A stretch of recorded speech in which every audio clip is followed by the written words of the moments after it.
जी दोस्तों, ये जी भाइयों की भरपूर डिमांड पे ये पूरी की पूरी छत परवाज़ी ये रफाकत भाई से परचेज़ की है। ये देखें जी रफाकत भाई किमें दे परिंदे ने? सर जी बड़े चंगे जे उडेड आए ने, तेन पता है सिर्फ साढ़े कोई मामले बने आपस च तो मरिया देखड़े जे होर बाहर बाहर छत डेरे दी साडी। लो दोस्तों, डेरे वाला लगा लगाया सैटअप है। इन्हां दे परिंदियां दे विच जिहड़े इन्हां कोल आके बाहर दे परिंदे बैठे ने फड़न दे, वो भी दोस्तों विच परिंदे मौजूद ने, कोई 10 के करीब तुसीं कह सकते हो। बाकी दोस्तों इन्हां दे टोटल उडे उडाए और लगे कबूतर ने। डेरे वाली छत वाला कोई भी भरा रबता कर सकता है।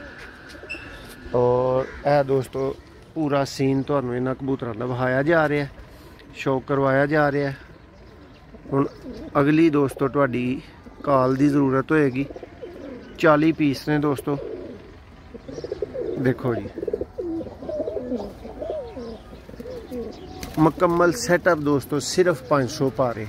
ठीक है, कोई भरा कहेगा कि सानू विचों 20 परिंदे दे दो मोहसन भाई, या 30 परिंदे दे दो, या 10 परिंदे दे दो, तो वह वक्री प्राइस से भरा रबता कर सकता है। वैसे दोस्तों टोटल परिंदे उड़िया उड़ाया सैटअप मुकम्मल जिहड़ा भाई का 500 पर अवेलेबल है। जिस भरा की समझ आन फौरन तो पहला रबता मार सकता है।